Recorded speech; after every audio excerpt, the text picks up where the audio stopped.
여러분, 잠시만요. 이 방송을 들으시기 전에 마태복음 5장부터 12장까지 한번 읽어보고 오신다면 더욱 유익한 방송이 될 것 같습니다. 다음의 극은 성경에 나와 있는 것을 바탕으로 연출과 각색이 포함되어 있음을 알려드립니다. 그럼 시작하겠습니다. 예수님, 저 배고파요. 우리 이쯤에서 유기도 좀 하고 잠시 쉬어가면 안 돼요? 그래? 그럼 저기 보이는 밀밭에 가서 우리 이삭을 좀 잘라다 먹을까? 네, 좋아요. 아니, 저들은 예수와 그 제자들이 아닌가? 고양이, 이 안식일에 일을 하다니 율법을 하나도 지키는 것이 없네. 예수여, 어찌하여 당신과 당신의 제자들은 안식일의 율법을 지키지도 않는가? 바리새인아, 네가 가르친다는 목자라 하거늘 성경에 대해서는 하나도 모르는구나. 하나도 모르네. 네가 다윗과 제사장들 글을 읽지 못했니? 읽지를 못했어. 이런 불경한 그러한 글이 성경 어디에 나와 있느냐?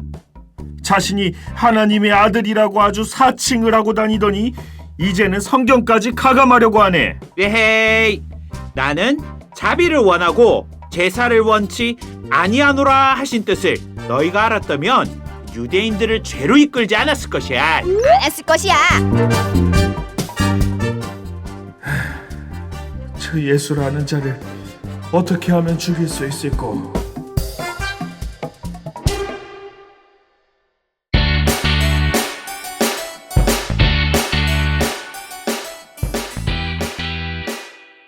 전 세계에 계신 청취자 여러분, 반갑습니다. 장시프입니다. 네, 안녕하세요. 여러분의 슈가맨 라쿤입니다. 네, 라쿤님 반갑습니다. 반갑습니다. 네, 오늘은 마태복음 마스터하기 두 번째 시간으로 5장부터 12장까지 내용을 다뤄볼 텐데요. 우리 강사님 소개해 주시겠어요? 네, 오늘 마태복음을 마스터 시켜주실 남기훈 강사님을 모시겠습니다. 하늘파 청취자 여러분 반갑습니다. 마태시파 남기훈 강사입니다. 네, 강사님 오늘도 너무 반갑습니다. 마마 첫 번째 편이 나가고 나서 청취자분들 반응이 굉장히 좋았는데요. 혹시 라쿠님 어떠셨어요? 이번에 마마 첫 번째 편이었잖아요. 네. 그래서 저는 걱정을 좀 많이 했어요. 과연 어떻게 보셨을까? 이 마마를 좋아해 주셨을까 걱정을 했는데 제 걱정과는 달리 많은 분들이 좋아해 주시고 또 여러 번 들었다라고 하시는 분도 계셔서 제가 일단은 기분이 너무 좋았고요. 그리고 또 책임감도 따라왔던 것 같아요. 더 잘해야겠구나. 이런 마음도 들었습니다. 장심님은 어떠셨어요? 저는 장금님한테 이제 연락을 받았는데 장금님이 3번을 들으셨다는 거예요. 그 얘기 들으면서 하늘파 스텝도 재밌게 들을 정도면 그래서 좀 성공하지 않았나 이런 자부심도 느껴지고 이 코너에 대한 그 애착? 애정이 생기더라고요. 우리 강사님은 어떠셨어요? 네, 저도 이렇게 녹음하고 나서 사실 저희가 처음 녹음했을 때 좀 많이 걱정도 되고 불안한 마음도 있었는데요. 네. 제가 방송 나온 거 보고 이게 방송이 나오다 보니까 또 댓글을 안 볼 수가 없더라고요. 보셨구나. 이게 거의 발목을 잡습니다. 확인을 하게 되고 화장실을 가나 어디 이동할 때 맞아요. 댓글을 항상 체크하는 병이 생겨요. 저는 굉장히 쿨하고 싶은데요. 네, 어렵죠. 네, 그게 잘 안 되더라고요. 네, 제가 알기로도 자주 보신다고 네, 들었습니다. 그리고 댓글도 많이 다시는 걸로 알고 있죠, 저희가. 네. 네. 그래서 이제 그 댓글을 보면서 많은 분들이 또 좋아해 주시고 또 은혜 받아 주셔서 참 감사하기도 했고요. 또한 다음엔 정말 잘해야 되겠다라는 그런 도전도 좀 생기는 시간이었던 것 같습니다. 그럼 오늘 준비 정말 많이 해오셨겠네요? 네. 기대가 됩니다. 네. 우리 라쿠님은 사실 교회를 좀 오래 다니셨잖아요. 네. 혹시 그런 가나안 성도라고 들어보셨어요? 당연히 알죠. 오. 가나안을 거꾸로 하면 안 나가잖아요. 네. 네, 결국 교회를 나가지 않는 성도를 가나안 성도라고 하죠. 네, 맞습니다. 최근 들어서 이 가나안 성도가 증가하고 있다고 하더라고요. 네. 혹시 이유가 뭔지 아세요? 목사님들이 하나님의 어떤 종으로서 많은 성도들에게 하나님에 대해서 알게 해주고 하나님께 인도를 해야 되는데 오히려 뭐 부정부패, 뭐 횡령, 세습 이런 것들을 많이 잘못된 모습을 보이다 보니까 많은 성도들이 하나님을 등지고 떠나게 된 게 사실이에요. 그래서 지금 안타까운 현실이 진행되고 있는 것 같습니다. 저는 교회를 다니지 않았거든요. 근데 큰 이유 중에 교회를 다니면 좋지 않은 시선으로 보던 게 되게 많아요. 뭔가 신앙에 의지하는 사람들은 나약하다? 이런 것도 있고 나신교라는 말이 있을 정도로 스스로를 믿다 보니까 신한테 의지를 잘 안 하고 교회를 나가면은 쟤는 시간이 남나? 왜 그 시간에 교회를 가지? 이러다 보니까 가나안 성도가 좀 증가하지 않았나라는 생각이 들거든요. 강사님은 어떠세요? 네, 가나안 성도가 증가하는 것은 결국 교회 가는 목적은 우리가 하나님과 예수님을 믿기 위해서 가는 건데요. 그 교회에서 예수님에 대해서 제대로 알려주지 못하고 예수님에 대해서 제대로 믿지 못하니까 결국은 교회를 나갈 수밖에 없게 되는 거죠. 그래서 우리가 이 오늘 마마를 듣게 되면 이제 참된 예수님에 대해서 깨닫고 이제 전어 냄새를 맡고 집 나간 며느리가 돌아왔듯이 전어. 집 나간 성도들이 이 마태복음 말씀을 듣고 참된 예수님을 깨닫고 돌아오지 않을까 하는 생각을 하게 됩니다. 멋집니다. 네, 전어의 비유 굉장히 확 와닿았는데요. 그럼 본격적으로 마태복음 마스터하기 5장부터 12장을 시작해 보도록 하겠습니다.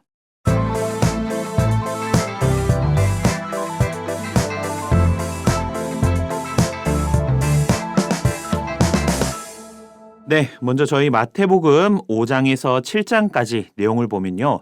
이 마태복음 5장에서 7장은 산상수훈이라고 부릅니다. 산상수훈이라는 것은 산에서 주신 교훈의 말씀이다 해서 산상수훈이라고 부르는데요. 네. 특히나 이 산에서 주신 이 말씀 가운데 가장 유명한 것이 마태복음 5장 1절부터 12절까지 팔복에 관한 내용입니다.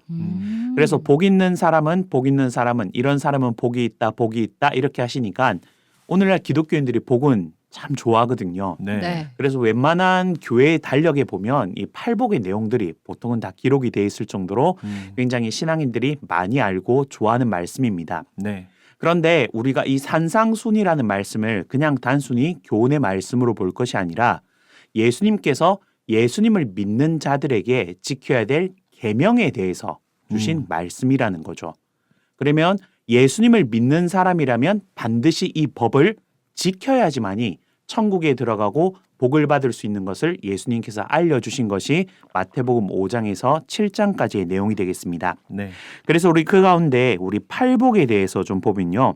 팔복은 첫 번째 뭐가 있냐면 심령이 가난한 자가 복을 받고 두 번째는 애통하는 자가 복을 받고 세 번째는 온유한 자, 의에 줄이고 목마른 자, 긍휼히 여기는 자, 마음이 청결한 자, 화평케 하는 자, 의를 위하여 핍박받는 자가 복이 있다 말씀하십니다.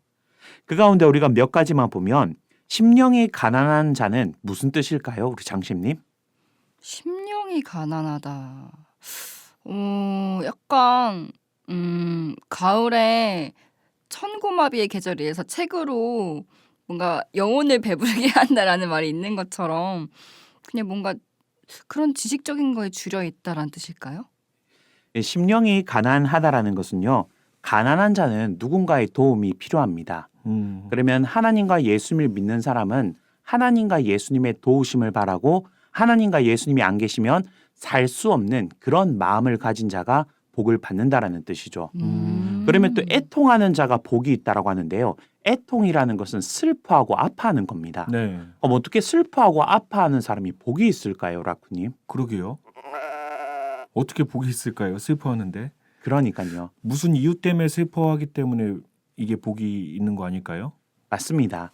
그래서 그냥 슬퍼하고 아파하는 것이 아니라 네. 우리가 죄를 싫어하고 불의를 보고 하나님의 말씀을 모르는 사람들을 보면서 슬퍼하고 아파하는 마음을 가지는 사람이 복이 있는 거죠. 그럼 뭔가 대상이 살짝 괄호 안에 생략되어 있는 느낌이네요. 그렇죠. 왜냐하면 앞에서도 말했지만 이 산상순이라는 것은 예수님을 믿는 사람들이 지켜야 될 계명이기 때문에 네. 예수님을 알지 못하고 진리의 말씀을 깨닫지 못한 사람들이 죄의 길을 걸어가는 것을 보면서 가슴 아파하고 슬퍼하고 그러면 그게 가슴 아프고 슬퍼하면 그들에게 진리의 말씀을 전해주고자 노력하고 네. 그들을 죄 가운데서 구원해주고자 노력하는 사람들이 되지 않겠습니까? 네, 맞습니다. 그런 사람들이 바로 복이 있다라는 거죠. 그래서 이렇게 대표적인 우리가 팔복을 보면 그냥 단순히 복이 있다 이것이 아니라 예수님이 말씀하신 명령을 지키는 자가 바로 복이 있는 겁니다. 그래서 우리 마태복음 5장 20절의 말씀을 보시면 예수님께서 너희의 의가 서기관 바리새인보다 낫지 아니하면 결단코 천국에 들어갈 수 없다라고도 말씀하셨고요. 그리고 마태복음 5장 43절에서 45절을 보면 원수를 사랑하고 너희를 핍박하는 자를 위하여 기도하라. 그래서 이같이 한즉 너희가 하나님의 아들이 될 것이다 라고 말씀을 하신다라는 겁니다.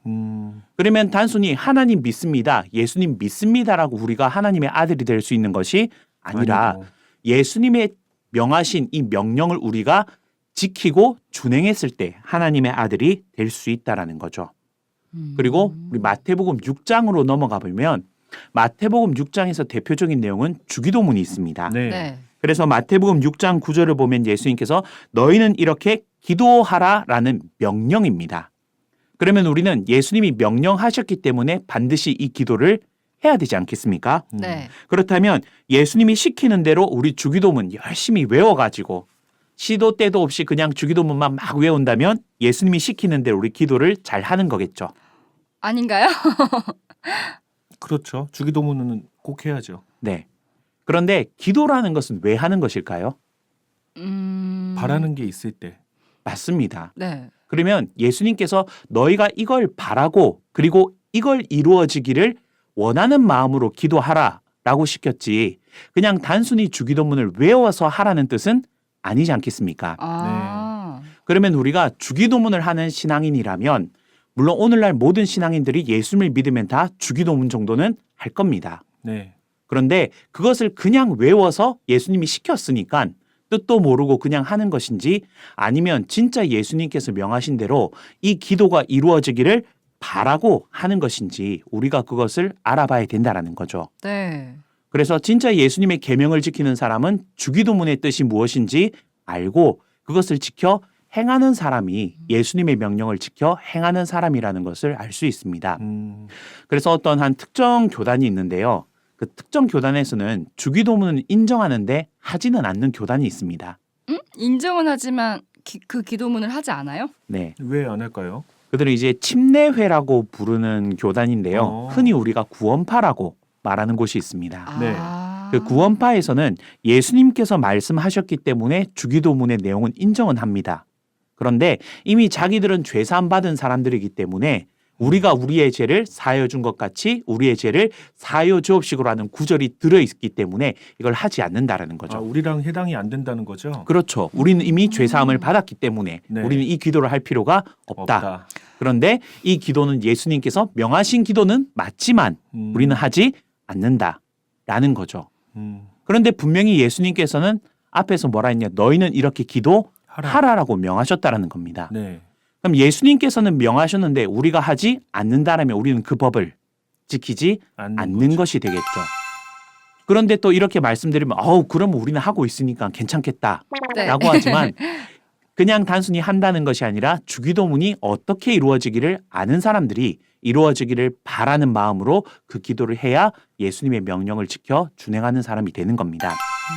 그래서 우리 마태복음 7장을 넘어가 보면요. 마태복음 7장 21절에 굉장히 유명한 말씀이 있습니다. 나더러 주여 주여 하는 자마다 다 천국에 들어갈 것이 아니라 오직 내 아버지의 뜻대로 행하는 자라야만이 천국에 들어갈 수 있다라고 말씀해 주시는 거죠. 이 말씀을 하신 이유는 마태복음 5장과 6장과 7장에 예수님을 믿는 사람이라면 지켜야 될 법에 대해서 예수님이 쭉 말씀을 하시고 그다음 뭐 한 거냐면 이 법을 지킨 자만이 천국에 들어갈 수 있고 예수님 믿는다, 하나님 믿는다 한다고 천국에 들어올 수 있는 게 아니다라고 우리에게 알려주시는 겁니다. 그래서 그 뒤에 내용에 보면 어떤 내용이 나오냐면 천국에 들어가려고 열심히 예수님 앞으로 나온 사람들이 있습니다. 그러면서 나는 주의 이름으로 선지자 노릇하고 귀신도 쫓아내고 많은 권능도 행했습니다라고 하는 거 보니까 뭔가 이 땅에서 예수님을 믿고 열심히 한 것들이 많다라는 거죠. 네. 그러면 그 사람이 예수님 앞에 나왔을 때는 당연히 자기는 천국에 들어갈 것이라고 생각하고 예수님 앞에 나왔을 거라는 겁니다. 그렇죠. 그런데 예수님은 불법을 행한 자들아 내게서 떠나라 라고 말씀을 하신다는 겁니다. 왜요? 그것은 앞에서 예수님께서 명하신 마태복음 5장과 6장과 7장의 그것이 신앙인이 지켜야 될 법이기 때문에 그렇습니다. 그러면 그들은 그 법을 지킬 생각을 한 것이 아니라 뭔가 자기의 열심과 자기의 뭔가를 가지고 신앙을 하다가 예수님 앞에 섰다라는 거죠. 그런데 분명히 그들이 예수님 앞에서 말하는 거 보니까 자기들은 당연히 어디 갈 거라고 믿었냐면 천국 갈 거라고 믿었지만 네. 예수님께서는 내가 명한 법을 지키지 않는 사람은 천국에 들어올 수 없다라고 말씀을 하신다는 겁니다. 이게 고급 용어로 뺀지죠. 그들은 이제 천국에 들어가려고 왔는데 예수님께서 그 입구에서 뭐 하는 겁니까? 벤치 주셨네요. 그렇죠. 벤치를 놓으신 겁니다. 아. 왜냐하면 그들은 하나님의 법을 지키지 않았기 때문에 그렇습니다. 네. 네. 그래서 우리가 예수님을 믿는 사람이라면 이제 이 예수님의 명하신 법도를 알고 지키는 것이 중요하다라는 내용이 기록된 것이 마태복음 5장, 6장, 7장이 되겠습니다. 그러면 우리 MC분들께서는 이러한 계명들을 들었을 때 좀 어떤 생각이 드시나요?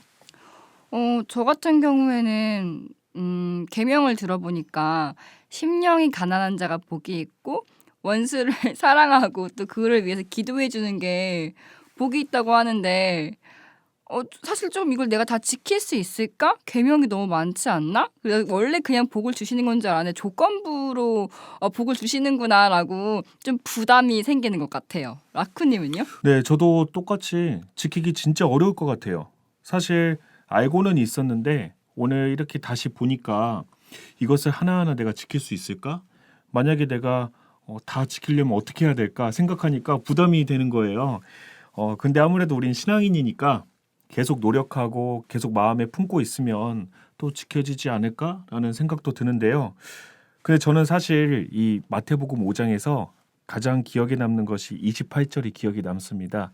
28절을 보면 나는 너희에게 이르노니 여자를 보고 음욕을 품는 자마다 마음에 이미 가늠하였느니라. 이거 굉장히 지키기 어려울 것 같은데 네. 솔직히 이 계명 지킬 수 있는 남자 있을까요, 강사님? 왜 없어요? 있죠.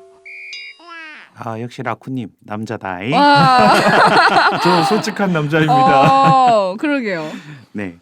사실 이 예수님이 주신 율법을 우리가 보면 굉장히 지키기가 사실 어려운 게 맞습니다. 왜냐하면 모세를 통해 주신 율법은 어떤 육적인 행동을 제어한 법이라면 네. 예수님이 주신 율법은 아까 우리 팔복을 봤을 때도 보면 육적인 행동 플러스 마음까지도 제어하는 네. 법이 예수님의 법이거든요. 네. 그럼 이걸 어떻게 지킬 수가 있냐면 우리 마태복음 22장을 보면 네. 어떤 내용이 나오냐면 이제 사두개인들이 예수님을 책잡기 위해서 부활에 관한 질문을 던졌다가 예수님에게 패배하고 돌아갑니다. 이제 그 모습을 보고 바리새인들이 야 그러면 좋다 우리가 한번 붙어보겠다고 예수님에게 딱 질문을 던진 게 뭐였냐면 이 수많은 율법 가운데 가장 큰 율법이 무엇입니까? 라고 물어보게 됩니다. 네. 그때 예수님께서 뭐라고 대답해 주시냐면 주 너의 하나님을 사랑하라. 이것이 첫 번째고 내 이웃을 내 몸과 같이 사랑하라. 이것이 온 율법의 강령이다라고 말씀을 하셨습니다.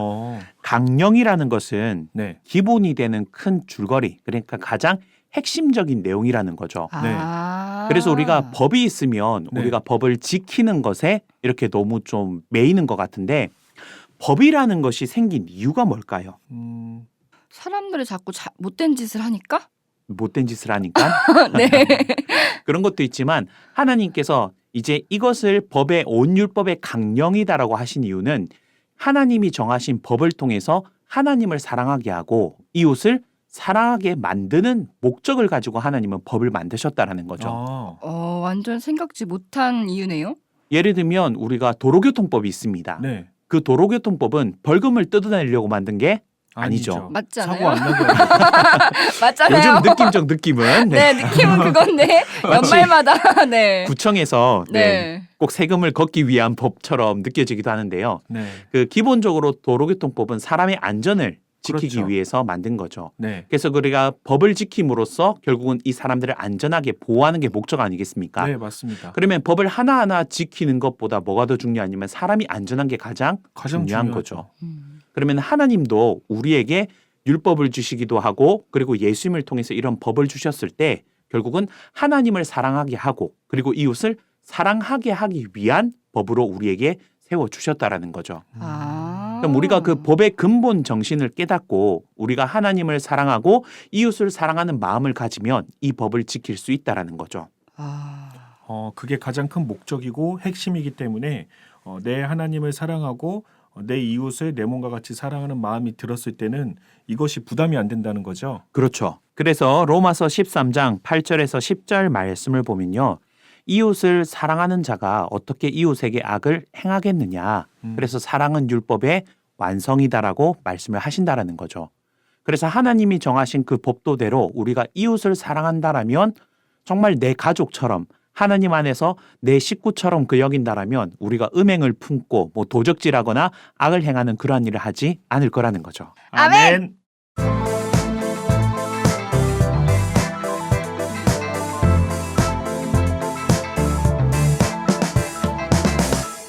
네, 이제 마태복음 8장, 9장, 10장에 대해서 저희 좀 살펴보겠는데요. 네. 이 마태복음 8장, 9장, 10장은 이제 예수님과 제자들이 기적과 이적을 일으키시며 복음을 전하시는 그러한 내용이 나옵니다. 맞아요. 우리 마태복음 8장에는 예수님이 이제 나병 환자를 고치기도 하고 네. 또 마태복음 8장에 유명한 백부장이 등장하기도 합니다. 예수님께서 백부장의 하인을 고치는 일, 그리고 베드로의 장모를 고치는 일도 있고요. 바람과 바다를 잔잔하게 하시고 귀신 들린 사람을 고치는 일이 이제 마태복음 8장에 등장합니다. 그리고 또 이제 마태복음 9장에는요. 이제 중풍병자를 고치시고요. 마태를 제자로 부르시는 내용. 그리고 또 한 직원의 딸이 죽어서 살리러 가는 가정 가운데 이제 12해를 혈루증으로 앓던 여인이 예수님의 옷을 만지고 나은 일이 있게 됩니다. 그리고 이제 예수님이 가서 또 그 직원의 죽은 딸을 살리시는 일, 그리고 맹인과 벙어리를 고치시는 이러한 일을 하게 됩니다. 그런데 예수님께서 이렇게 병자를 고치는 일을 하면서 복음을 전하는 일을 하셨는데요. 혹시 왜 그럴까요? 제가 들으면서 생각한 거는요. 혈루증, 나병, 중풍, 벙어리가 말을 하게 되는 거. 이런 병들은 완전히 깨끗하게 고치는 게 사실 어렵거든요. 또 완치가 된다 하더라도 흔적이 남거나 예수님이 깨끗하게 치료함으로써 예수님 앞으로 사람들을 모으려고 했던 전략 아니었을까요? 라쿠님은요? 예수님이 기적을 보여주신 이유가 이제 제 생각에는 사실 요즘에도 내가 예수다, 내가 하나님이다라고 하는 사람들이 많이 있다고 알고 있는데 저 오늘 전철역에서 또 봤잖아요. 오면서도. 예수님 봤어요? 네. 내가 예수님이라고 하는 네, 사람을 보고 왔어요. 네. 그런 사람들이 많이 있는데 사실 예수님이 계실 때에도 많이 있었을 것 같아요. 내가 하나님의 아들이다 이런 사람들이. 그래서 예수님이 진짜 내가 하나님의 아들임을 증명하기 위해서 이 기적을 보여주지 않았을까 이런 생각이 들어요. 뭔가 좀 차별화된 걸 더 보여주려고 확실한 어떤 증거를 보여주려고. 네, 예수님께서는 이제 그렇게 기적과 능력을 통해서 내가 하나님의 아들이라 이렇게 보여주는 목적도 물론 있으셨지만 마태복음 9장에서 그 중풍병자를 고치실 때 보면 어떻게 고치시냐면 바로 고치시는 게 아니라 이제 네가 죄사함을 받았다라고 먼저 말씀하시고 그 다음 병을 고치셨거든요. 이렇게 고치셨던 이유는 그 시대의 유대인들은 뭔가 병이 있고 뭔가 불치의 그런 안 좋은 모습들이 있으면 죄 때문에 하나님께 저주받아서 그렇게 되었다라는 믿음이 있었습니다. 그렇기 때문에 예수님께서 병을 고치실 능력이 있다라는 것은 그 사람들의 죄를 사해줄 수 있다라는 권세를 예수님께서 눈으로 보여주는 거죠. 거기까지는 한 번도 생각을 못 해봤네요. 그래서 그냥 말로만 내가 네. 너희의 죄를 사해주겠다라면 유대인들이 그걸 어떻게 믿겠습니까? 맞아요. 유대인들은 1500년이라는 시간 동안 양의 피를 흘리고 소의 피를 흘리면서 자기들이 죄사함 받았다라고 네. 굳게 믿고 있었던 사람들인데 네. 갑자기 하나님의 아들이다. 나는 메시아다 하면서 내가 너희 죄를 사해줄게라고 말하면 유대인들이 그걸 쉽게 믿을 수가 없겠죠. 못 믿죠. 그런데 유대인들의 생각 가운데는 병이 있는 사람, 아픈 사람들은 죄가 있어서 그렇다라는 생각이 있는데 예수님이 그 병을 고쳐줄 수 있다라면 사람들의 죄도 사해줄 수 있음을 그들에게 보여주고 알려주시기 위해서 병자를 고치는 일을 많이 하셨던 거죠. 그래서 예수님이 중풍병자를 고치시기 전에 먼저는 뭐부터 말씀하셨냐면 내가 내 죄를 사하겠다고 말씀하시고 그 병을 고치시는 겁니다. 그래서 그 모습을 서기관 바리새인들이 보고 병을 고치는 모습을 보니까 죄사함의 권능도 인정을 해야만 되는데 속으로는 너무 싫었던 거죠. 못하죠. 그래서 예수님을 어찌 죽일꼬라고 서로 의논하는 그런 내용도 나오게 됩니다. 약간 질투한 것 같네요. 그렇죠. 네. 그래서 우리 이제 마태복음 10장으로 우리 다시 넘어가 보면 이제 예수님께서 이렇게 많은 병자들을 고치시고 복음을 전하시고 죄사함의 역사를 하셨는데 이게 예수님 혼자 하시기가 너무나도 힘들었던 겁니다. 네. 그래서 추수할 것은 많되 일꾼이 적다라고 적다. 말씀하시면서 마태복음 10장에서는 누구를 세우냐? 12 제자를 세우시게 됩니다. 그래서 12 제자를 세우신 목적은 이제 예수님과 함께 그 많은 기적과 능력을 행하면서 예수님의 복음을 전하기 위해서 이제 제자들을 세우고 파송하는 일이 있게 되죠. 자, 그런데 예수님은 이렇게 기적과 이적을 일으키시면서 하나님의 아들로서 죄사함의 권능이 있음을 보여주신 분이셨는데요. 네. 정작 예수님의 그 삶의 모습은 어땠는지 우리가 한번 생각을 해봐야 된다는 겁니다. 그래서 마태복음 8장에 보면 예수님께서 그런 기적과 이적을 행하시는 모습을 보고 한 서기관이 제가 예수님을 따르고 싶습니다라고 예수님을 붙들고 따르려고 합니다. 네. 네. 그러면 좋은 거 아닙니까? 좋죠. 그런데 예수님을 따르려고 하는 서기관에게 예수님이 뭐라고 말씀하시냐면 여우도 굴이 있고 공중의 새도 거처가 있으되 오직 인자는 머리 둘 곳이 없다라고 말씀하십니다. 그 대답이 그 질문에 맞나요? 되게 생뚱맞죠? 네. 아니 갑자기 서기관이 예수님을 따르겠다라고 따르겠습니다 하는데 했는데. 네. 갑자기 예수님은 나는 거처도 없이 거처가 어디 쉴 없다. 곳도 없는 그런 사람이다라고 말씀을 하신다라는 거죠. 네. 그럼 예수님께서는 왜 이런 말씀을 하셨을까라는 겁니다. 그것은 서기관은 지금 무엇을 보고 예수님을 따르고자 마음을 먹은 겁니까?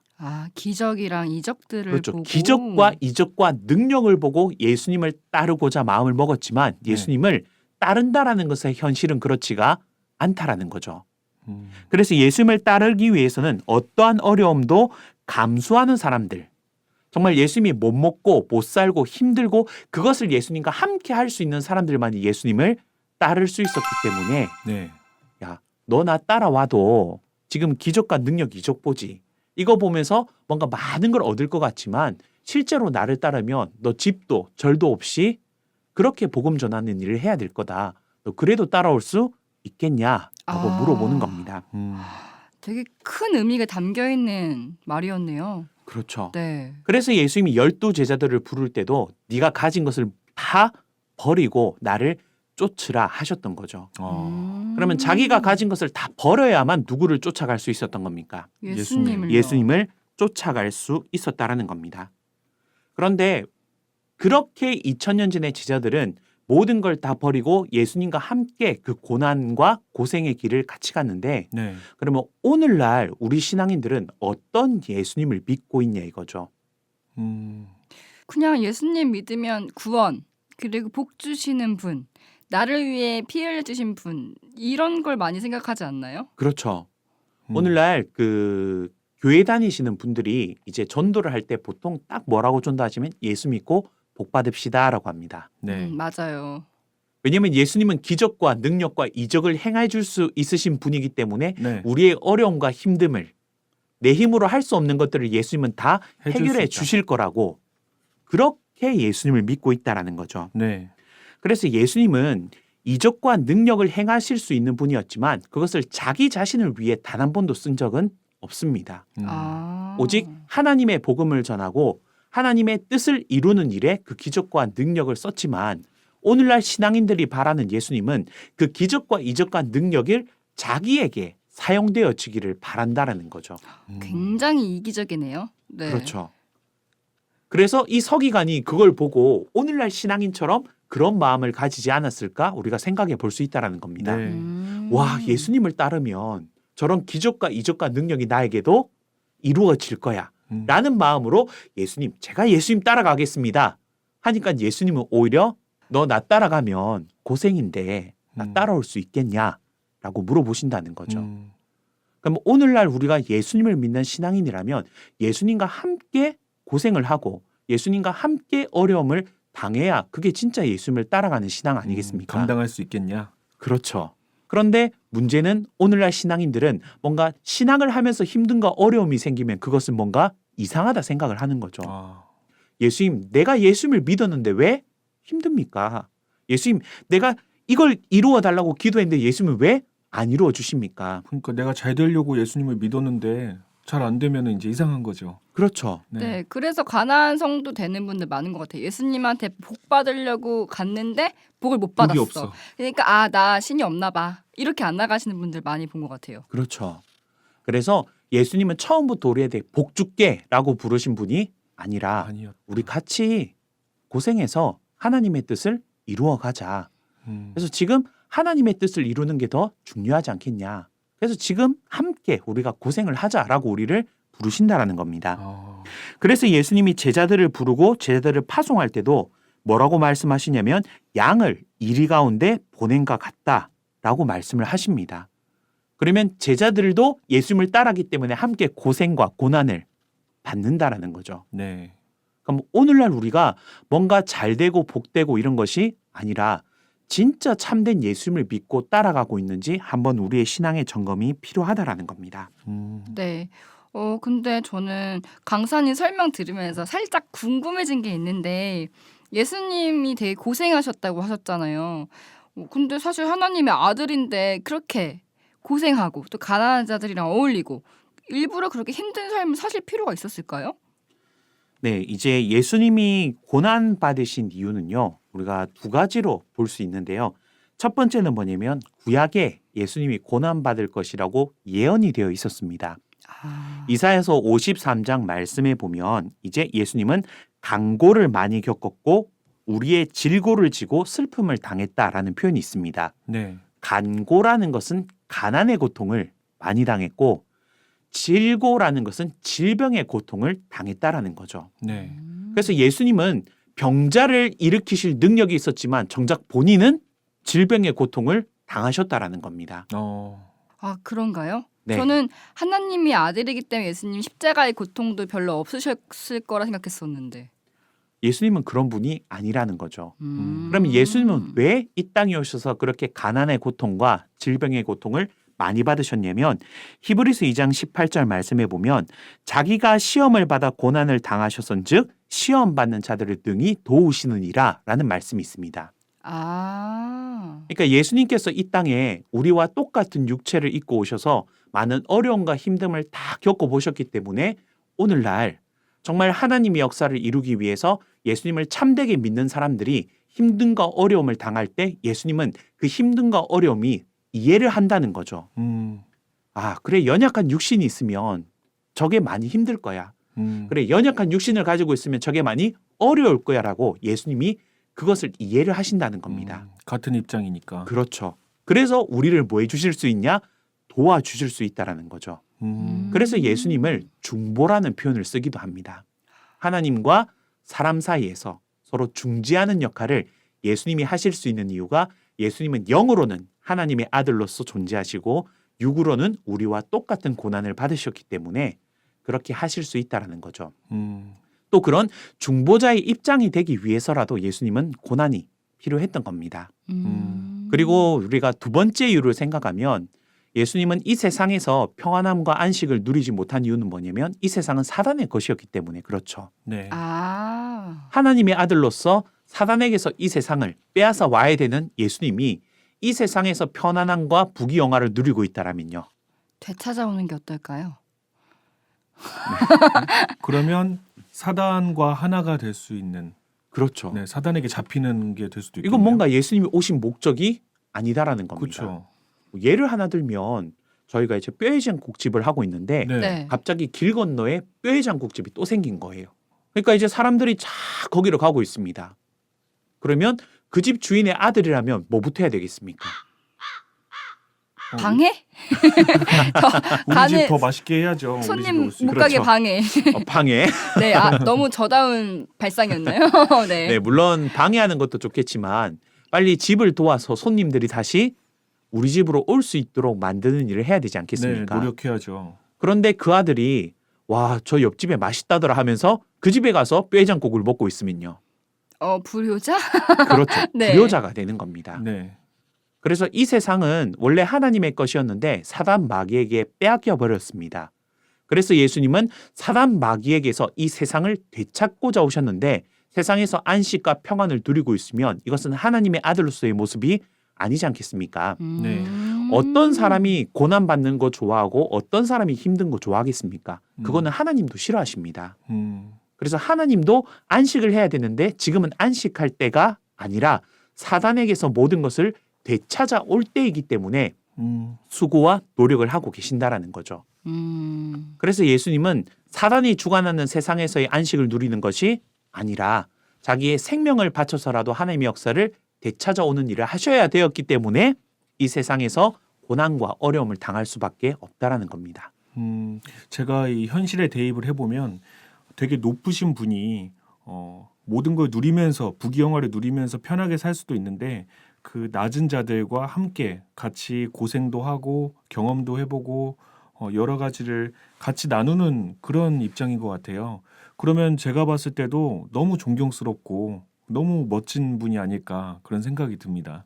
그렇죠. 이것은 우리 역사 안에서도 얘기를 할 수 있는데요. 저희가 일본에게 사로 잡혀 있을 때 네. 정말 생명을 걸고 자신의 생명을 벌어가면서 우리나라를 되찾기 위해서 일하신 분들이 있지 않습니까? 네네. 네. 그런데 우리나라가 일본에 사로잡혀 있는데 거기에서 만일 많은 것들을 누리고 있다라면 우리는 그 사람을 뭐라고 부를까요? 매국노라고 매국노. 그러죠. 그렇죠. 매국노, 친일파. 아니 나는 그냥 편하고 싶어서 나는 그냥 고생하기 싫어서 누리는 건데 갑자기 나는 매국노, 친일파라고 불림을 받을 수가 있다라는 겁니다. 네. 왜냐하면 상황이 그렇기 때문에 그렇습니다. 음. 그래서 오늘날 이 모든 세상이 사단에게 뺏겨버린 이 상황 가운데서 우리가 세상에서 잘 먹고 잘 살기를 바란다라면 하나님 입장에서는 그 사람이 누구로 보이냐? 사단의 소속으로밖에 보이지 않을 거라는 거죠. 그래서 예수님은 세상의 즐거움과 여러 가지 것들을 사실은 누릴 수 있는 능력과 모든 것들을 가진 분이셨지만 그 고생과 힘듦의 길을 가셨던 이유가 하나님의 것을 되찾기 위해 일해 오셨고 12제자도 함께 그 일에 동참했던 거죠. 그래서 예수님을 따르겠습니다는 서기관에게 너 진짜 나 따라올 수 있겠냐? 나 따라오면 능력으로 네가 누릴 수 있는 건 하나도 없고 이제 사단에게서 하나님의 것을 되찾기 위해서 너는 나와 함께 고생해야 된다라고 말씀을 하셨다라는 겁니다. 네. 그러면 우리가 오늘날 신앙도 어떻게 해야 되는지 한번 좀 생각해 봐야 되지 않겠습니까? 네. 진짜 큰맘 먹어야 될 것 같아요. 그렇죠. 오늘날 만일 예수님을 믿으면서 자기가 이 세상에서 잘 먹고 잘 살기를 바란다라면 그것은 예수님이 가신 길과는 너무나도 안 맞죠. 안 맞다라는 겁니다. 네. 예수님은 그런 길을 가신 적이 없는데 네. 예수님을 믿는다 하면서 이 세상에서 잘 먹고 잘 살기를 바란다? 그건 아니라는 거죠. 네. 그래서 오늘날 우리가 참된 예수님을 깨닫고 알고 믿는다라면 오늘날 하나님의 나라를 되찾기 위해서 하나님의 역사를 이루기 위해서 우리 함께 그 길을 가는 것이 진짜 예수님을 믿는 사람 아니겠습니까? 네. 우리가 예수님의 그 모습을 좀 마태복음을 통해서 깨닫는 이 시간이 되었으면 좋겠습니다. 아멘.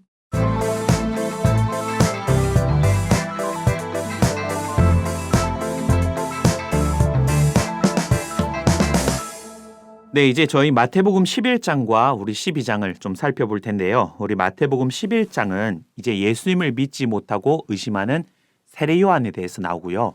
그리고 이제 예수님이 계시에 대해서 알려주는 내용이 마태복음 11장입니다. 네.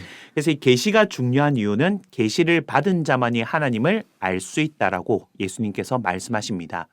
그러면 예수님을 통해서 계시를 받지 못한 사람은 하나님을 알 수 없게 되겠죠. 네. 그러면 하나님을 아는 것이 왜 중요하냐면 요한복음 17장 3절 말씀을 보면 영생은 유일하신 참 하나님과 그의 보내신 자 예수 그리스도를 아는 것이라고 했거든요. 그러니까 우리가 하나님에 대해서 알아야 영생과 천국을 얻을 수 있기 때문에 신앙인은 예수님을 통해서 계시를 받는 것이 너무나도 중요함을 알려주는 게 마태복음 11장입니다. 그리고 마태복음 12장으로 가면요. 이제 서기관 바리새인들과 예수님과 안식일에 대해서 우리 논쟁이 생기게 됩니다. 예수님의 제자들이 이제 안식일 날 밀 이삭을 잘라 먹고 또 안식일 날 손 마른 사람을 고쳐주는 일을 하는 것을 서기관 바리새인들을 보고 안식일을 어긴다라고 예수님을 비난합니다. 그런데 예수님께서는 인자는 안식일의 주인이다라고 말씀하시면서 병자를 고쳐주게 되죠. 네, 우리 앞에서도 말했지만 병자를 고친다라는 것은 죄를 사하는 권세가 있음을 보여주는 능력이었기 때문에 네. 더 이상 서기관 바리새인들이 어떻게 할 수가 없고 대신에 뒤에 숨어서 예수님을 어떻게 죽일지 의논하는 그러한 내용이 나오게 됩니다. 그러면 왜 서기관 바리새인들은 이렇게 예수님을 죽이려고 했냐면 아까 11장에 본 바 그들은 계시를 받지 못하다 보니까 하나님에 대해서 제대로 알지 못한다라는 거죠. 그러니까 하나님에 대해서 증거하고 하나님의 일을 하고 있는 예수님이 마치 자기들과 다르다 해서 그냥 죽이고자 마음먹는 그러한 서기관 바리새인의 모습을 우리가 볼 수 있다라는 겁니다. 그럼 오늘날 우리도 계시를 받는 것이 그만큼 중요하지 않겠습니까? 네. 혹시 우리 두 MC분들은 계시에 대해서 어떻게 생각을 하시나요? 계시라는 단어를 들으면 약간 운명이다. 이건 내 미래지. 약간 이런 느낌이 들거든요. 계시라는 단어 자체가 좀 낯선 것 같아요. 잘 안 쓰는 단어? 네, 계시는 뭔가 신의 뜻인 것 같아요. 계시, 나 계시 받았다 하면 내가 뭔가 신의 뜻을 알게 됐다. 뭐 이런 느낌인데 예를 들면 제가 하루는 배가 고파서 고기가 너무 먹고 싶은데 돈이 없으면 또 고기를 못 먹잖아요. 그래서 고기를 먹어야 되는데 생각하다가 갑자기 돈이 생긴 거예요. 고기를 먹을 만한 돈이 생기면 이거는 고기를 먹어야 되는 날이다. 오늘은 고기 먹는 날이다. 계시 받았다. 뭐 이런 느낌인 것 같고 마치 꼭 그렇게 해야 될 것 같은 신의 뜻을 받은 느낌인 것 같아요. 네, 우리 라쿠님께서 말씀을 잘 해주셨는데요. 사실 오늘날 신앙세계에서 계시는 거의 이런 의미로 많이 사용되고 있습니다. 네. 예를 들면 뭐 꿈을 꿨다거나 뭐 버스를 타러 갔는데 그 버스를 놓치면 하나님께서 이 버스를 타지 말라는 계시구나. 네. 이런 식으로 뭔가 계시를 말하는데 아까 우리 마태복음 11장에서 뭔가 계시라는 것은 하나님에 대해서 알게 되는 게 계시죠. 내가 오늘을 고기를 먹을까 무엇을 먹을까 나에 대해서 알게 되는 게 아니라 하나님에 대해서 알게 되는 것이 바로 계시라는 겁니다. 그런데 계시라는 말뜻 자체를 보면요. 열어서 보여준다라는 겁니다. 그럼 무엇을 열어서 보여주는 거냐? 하나님의 말씀을 열어서 그 안에 있는 뜻을 알려주고 보여주는 것이 바로 계시라는 거죠. 그래서 우리가 참된 계시를 받은 사람은 누구에 대해서 알게 되냐면 하나님에 대해서 알아야지 오늘날 계시받았다 말하면서 뭔가 미래에 이루어질 일이나 아니면 자기의 사업이나 자기의 일이나 이런 것들을 알게 되었다 계시받았다 하는 것은 성경과 맞지가 않다라는 겁니다. 그래서 성경은 계시받은 자와 계시받지 못한 자가 있는데요. 앞에서 말했듯이 예수님은 바로 계시를 받아 하나님을 아는 자였고 네. 서기관 바리새인들은 하나님을 믿는 목자라고 말했지만 계시를 받지 못했기 때문에 하나님을 알지 못한다라는 겁니다. 그런데 시대마다 어떤 일이 있게 되냐면 항상 계시를 받지 않은 자가 계시를 받은 자를 핍박하고 죽이려고 하는 일이 있다라는 겁니다. 그래서 서기관 바리새인들은 이제 예수님이 나타나니까 예수님을 계시받은 자로 보는 것이 아니라 그냥 자기와 다른 자 그러면서 핍박을 해요. 그래서 계시를 받은 것은 하나님을 알기 때문에 뭔가 정확한 기준이 있는 거 아니겠습니까? 네. 네. 그런데 계시를 받지 않은 사람들은 하나님을 모르기 때문에 정확한 기준이 없습니다.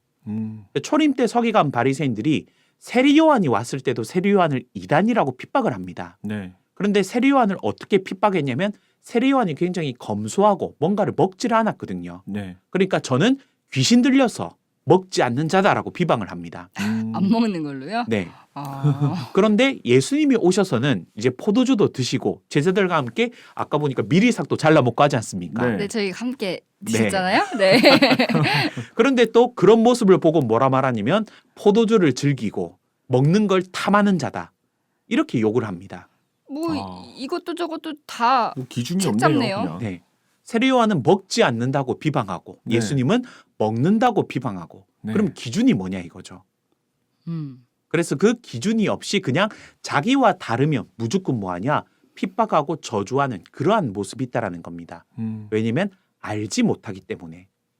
사람은 원래 알지 못하는 것을 좀 두려워하는 경향이 있거든요. 네. 그러니까 무서우니까 뭐 하냐면 무조건 핍박하고 저주하는 그러한 모습이 있습니다. 그런데 예수님이 알려주시는 그 계시의 말씀으로 하나님을 알게 되고 참된 것을 알게 되면 더 이상 두려움이 없는 거죠. 그래서 이 모습을 오늘날 우리가 한번 적용해 볼게. 오늘날 이 세상 사람들이 신천지를 이단이라고 핍박을 하죠. 네. 그런데 신천지가 왜 이단이냐고 물어보면 몰라요. 몰라요. 네. 왜 이단이냐 물어보면 우리 목사님이 이단이라고 해서 뭐 저 사람이 이단이라고 해서 그거지 정확하게 모른다라는 겁니다. 네. 왜냐하면 신천지에 대해서 알지 못하기 때문에 네. 그렇다고 자기들이 하나님을 제대로 아는 것도 아니기 때문에 그냥 무조건 비난하고 비방하고 본다라는 거죠. 네. 그 당시 서기관 바리새인처럼 알지 못하는 거에 대한 두려움인 거죠. 그렇습니다. 그리고 또 기준이 없어요. 네. 네, 정확히 무엇 때문에 이단인지라고 말하는 근거도 없고 기준도 없습니다. 그래서 우리 하늘팝 방송을 잘 들어보시는 분들은 그게 있지만 예전에는 신천지가 숨어서 전도한다. 원래 전도한다고 욕했지만 네. 이렇게 하늘팟으로 나가면 또 뭐합니까? 이단이 대놓고 방송한다고 또 욕하고 그런 댓글들도 한 번씩 보게 됩니다. 네, 맞아요. 그러면 숨어서 한다고 욕하고 그럼 공개적으로 한다고 욕하고 그럼 어떻게 하라는 겁니까? 기준이 없죠. 네. 그냥 싫으니까 무조건 하지 말라는 거죠. 네. 그게 바로 계시를 받지 못한 자들의 특징이라는 겁니다. 만일 신앙인들이 진짜 계시를 받았다면 참 하나님을 알게 되고 말씀을 알고 그 말씀을 기준 삼아 모든 것을 판단할 수 있는 거 아니겠습니까? 그렇죠. 그래야죠. 그런데 말씀을 기준 삼는 게 아니고 그 기준은 뭐냐? 그냥 자기들과 다른 것은 다 이단, 나쁜 것 이렇게 말한다라는 거죠. 그래서 오늘날 신앙인들이 계시를 받지 못하면 하나님을 알지 못하고 성경의 기준을 알지 못하다 보니까 그냥 여기저기 휩쓸리다가 결국은 심판받는 그러한 일이 있을 수도 있다라는 겁니다. 그래서 예수님이 이 땅에 오셔서 많은 병자도 고치시고 기적도 능력도 행하셨지만 결국 중요한 것은 하나님의 계시의 말씀을 우리에게 알려주시는 게 예수님의 목적이었거든요. 네. 그럼 우리가 예수님을 믿는다라면 예수님과 함께 이 계시를 깨달아서 참 하나님을 알아야 되는 거 아니겠습니까? 네. 네. 그래서 우리가 그렇게 정말 예수님을 믿는 자로서 성경이 말하는 그 계시가 무엇인지 좀 온전히 깨닫는 우리 성도님들 되었으면 좋겠습니다. 아멘.